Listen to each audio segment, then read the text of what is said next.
శ్రీ గురుభ్యో నమః. హరి ఓం. అందరికీ నమస్కారం. ప్రాజ్ఞాత్మిక, ఇది అమ్మవారి 4 అక్షరాల నామం. ఇది 261వ నామం. ఈ నామంతో అమ్మవారికి నమస్కారం చేసేటప్పుడు ప్రాజ్ఞాత్మికాయే నమః అని చెప్పాలి. ప్రాజ్ఞాత్మిక అంటే ప్రజ్ఞయే స్వరూపంగా కలది అని అర్థం. సుషుప్తి స్థితిలో పంచేంద్రియాలు, మనస్సు, బుద్ధి కూడా పనిచేయకపోయినా ప్రజ్ఞ మాత్రం ఉంటుంది. మెలకువ రాగానే తాను పొందిన నిద్ర సుఖానుభూతి జ్ఞప్తికి రావడం ఈ ప్రజ్ఞ ఉండబట్టే జరుగుతుంది. జీవి నిద్రలో కూడా పనిచేసే ఈ లక్షణాన్ని సూచించే అమ్మవారి నామం ప్రాజ్ఞాత్మిక. సుషుప్తి స్థితిలోని జ్ఞాన కారణ స్థితిని సూచించున్నది అని ఈ నామానికి అర్థంగా చెప్పుకోవచ్చు. శ్రీమాత్రే నమః. తుర్య, ఇది అమ్మవారి 2 అక్షరాల నామం. ఇది 262వ నామం. ఈ నామంతో అమ్మవారికి నమస్కారం చేసేటప్పుడు తుర్యాయై నమః అని చెప్పాలి. తుర్య అంటే తుర్యావస్థను సూచించున్నది అని అర్థం. తుర్య లేక తురీయం అంటే 4వది అనేది సూటి అర్థం. జాగ్రత్త, స్వప్న, సుషుప్తి అవస్థలే కాక బ్రతికున్న జీవికి 4వ అవస్థ కూడా ఉంది. దానిని తురియావస్థ అంటారు. స్థూల, సూక్ష్మ కారణ స్థితులకు అతీతంగా ఉంటుంది ఈ స్థితి. మనస్సు, బుద్ధి ఇవి కళ్ళను ఆశ్రయించి ఉంటే ఆ స్థితి జాగ్రత్త అవస్థను సూచిస్తుంది. చేతులను ఆశ్రయించి ఉంటే స్వప్నావస్థను, హృదయాన్ని ఆశ్రయిస్తే సుషుప్తిని, సహస్రారగతమైతే తురియావస్థను సూచిస్తాయి.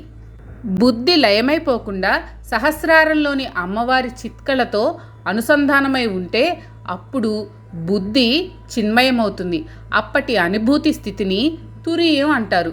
తుర్యావస్థను సూచించున్నది అని ఈ నామానికి అర్థంగా చెప్పుకోవచ్చు. శ్రీమాత్రే నమః. సర్వావస్థ వివర్జిత, ఇది అమ్మవారి 8 అక్షరాల నామం. ఇది 263వ నామం. ఈ నామంతో అమ్మవారికి నమస్కారం చేసేటప్పుడు సర్వావస్థ వివర్జితాయే నమః అని చెప్పాలి. సర్వ అంటే అన్నీ అని, అవస్థ అంటే అవస్థలను అని, వివర్జిత అంటే విడిచి అతీతముగా నుండునది అని. జాగ్రత్త, స్వప్న, సుషుప్తి అవస్థలు 3ఇంటిలోనూ ఉండక వీటికి అతీతంగా ఉండే 4వదైన తురియావస్థలో ఉండే జీవుని జ్ఞానాన్ని సూచించే అమ్మవారి నామాన్ని సర్వావస్థ వివర్జిత అని అంటారు. ఈ స్థితిలో సర్వము చిన్మయంగా ఉండే నిరతిశయ ఆనందానుభూతి మాత్రమే ఉంటుంది తప్ప ఇతరమేమీ ఉండదు. ఈ లక్షణాన్ని జీవన్ముక్త లక్షణం అంటారు. అంటే శరీరంలో ఉండి కూడా మోక్షస్థితిలో ఉండే లక్షణం అన్నమాట.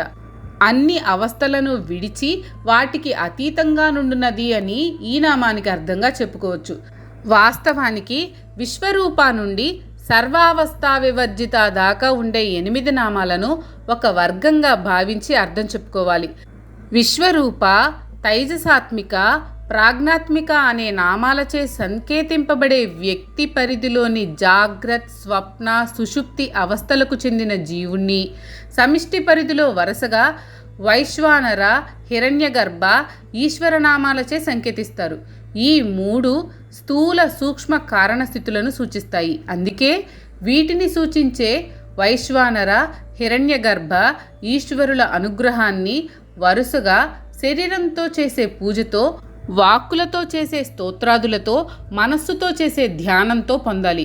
బయట ప్రపంచంలో మెలకువగా ఉండడం విశ్వరూప లక్షణాన్ని, తనయందు తాను మేల్కాంచి ఉండడం జాగరణి లక్షణాన్ని, ఏ ఒక్కని యందు కూడా తాను మెలకువగా ఉండలేకపోవడం స్వపంతి లక్షణాన్ని, సూక్ష్మ స్వప్నలోకంలో ఉండడం తైజసాత్మిక లక్షణాన్ని, ఇతరుల యందే కాక తనయందు కూడా తాను మేల్కాంచకపోవడం సుషుప్తి లక్షణాన్ని, సాధారణ ప్రజ్ఞగాక విశేషమైన విశిష్టమైన ప్రజ్ఞయందలి లోకంలో ఉండగలగడం ప్రాజ్ఞాత్మిక లక్షణాన్ని, తనను గురించి తాను పూర్తిగా అవగాహన కలిగించే బుద్ధిని కలిగి ఉండడం తురియ లక్షణాన్ని, శరీరంలో ఉండి కూడా అన్ని అవస్థలకు అతీతంగా ఉండి నిరతిశయ ఆనంద స్థితిలో ఉండడం సర్వావస్థా వివర్జిత లక్షణాన్ని సూచిస్తాయి.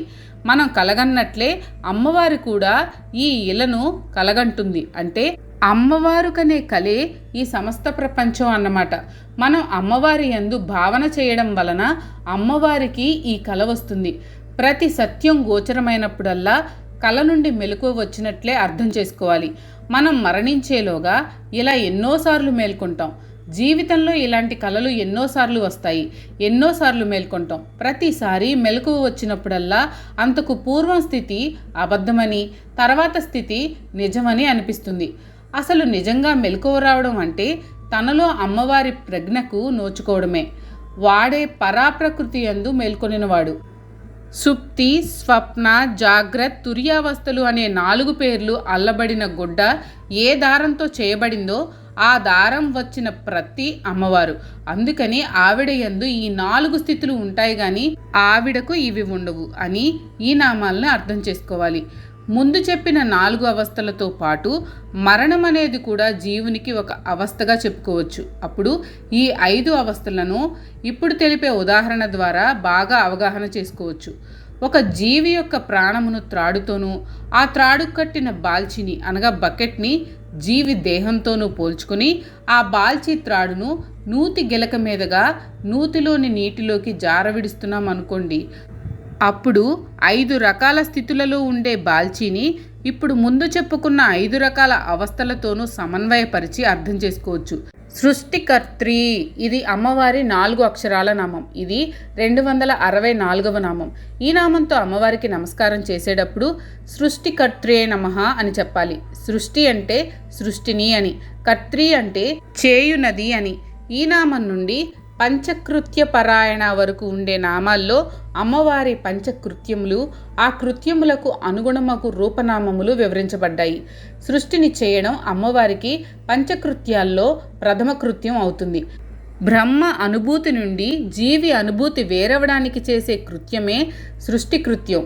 తానుగుడ్డ నుండి చొక్కాగుడ్డ వేరే కత్తిరించేలాగా చోటును సూచించే ఆకాశం నుండి మాటును సూచించే దహరాకాశం గల జీవి ఆకారాన్ని కత్తిరించే కృత్యమే సృష్టి కృత్యం.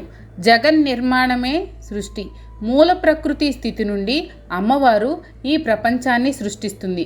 వివిధ లక్షణాలతో, వివిధ గుణాలతో, వివిధ ఆకారాలతో ఉండే వివిధ పదార్థ జీవ ఉత్పత్తికి సంబంధించిన ఒక మహాద్భుతమైన కృత్యం ఈ సృష్టి కృత్యం. త్రిగుణాల యొక్క వేరువేరు కలయికలతో 84 లక్షల జీవరాశుల్ని అమ్మవారు సృష్టిస్తుంది. మండలాత్మకమైన రాశిచక్రం కూడా కృత్తికా నక్షత్రంతో ప్రారంభమవడం వేదాంగ జ్యోతిష సంప్రదాయం. స్థావర జంగమాత్మకమైన యావత్ ప్రపంచాన్ని సృష్టించినది అని, కృత్తికతో ప్రారంభమగు సృష్టి ప్రణాళిక కలది అని ఈ నామానికి అర్థాలుగా చెప్పుకోవచ్చు. శ్రీమాత్రే నమః. బ్రహ్మరూప, ఇది అమ్మవారి 4 అక్షరాల నామం. ఇది 265వ నామం. ఈ నామంతో అమ్మవారికి నమస్కారం చేసేటప్పుడు బ్రహ్మరూపాయే నమః అని చెప్పాలి. బ్రహ్మ అంటే బృహ్మణ లక్షణము గల అని, రూప అంటే రూపము కలది అని, బృహ్మణము అంటే విచ్చుకొనుట అని అర్థం. ఒక్కడుగా ఉన్న పరబ్రహ్మ నుండి స్థావర జంగమాత్మకమైన సమస్త ప్రపంచాన్ని విచ్చుకునేటట్లు చేసే లక్షణాన్ని కూడా బృహ్మణము అంటారు. అమ్మవారిలో గల ఈ లక్షణాన్ని రజోగుణానికి సంబంధించిన బ్రహ్మ ద్వారా వినియోగింపచేసి యావత్ సృష్టి నిర్మాణానికి అమ్మవారు కారకురాలైంది. కాబట్టి అమ్మవారికి బ్రహ్మరూప అనే నామం వచ్చింది. బ్రహ్మ యొక్క తండ్రి అయిన విష్ణువు లేదా పద్మనాభుడుకు సోదరి పార్వతి, పద్మనాభ సోదరి అని అంటారు. కాబట్టి బ్రహ్మకు మేనత్త పోలికే వచ్చింది అనుకుంటే ఈ నామం మరింత బాగా అర్థమవుతుంది. అమ్మవారు సూచించు జాగ్రత్త, స్వప్న, సుషుప్తి, తురియావస్థలు 4 బ్రహ్మ యొక్క 4 తలకాయలతో సమన్వయపరచుకోవచ్చు. అంతేకాదు ఆ 4 బ్రహ్మ తలకాయలు పర, పశ్యంతి, మధ్యమ, వైఖరి వాక్కు స్థితులను సూచిస్తాయని కూడా సమన్వయపరచుకోవచ్చు. మొత్తానికి ఈ నామానికి ఈ రకంగా అర్థాలు చెప్పుకోవచ్చు. బ్రహ్మ ద్వారా సృష్టి బాధ్యతను నిర్వర్తింప చేయునది అని, బ్రహ్మకు తన రూపమును ఇచ్చునది అని అర్థాలుగా ఈ నామానికి చెప్పుకోవచ్చు. శ్రీమాత్రే నమః. మీకు కనుక ఈ వీడియో నచ్చినట్లయితే లైక్ చేయండి. అలాగే మీ ఫ్యామిలీ అండ్ ఫ్రెండ్స్కి షేర్ చేయండి. ఛానల్లో కొత్త నోటిఫికేషన్స్ కోసం సబ్స్క్రైబ్ చేయండి. అలాగే పక్కనే ఉన్న బెల్ ఐకాన్ని ట్యాప్ చేయండి.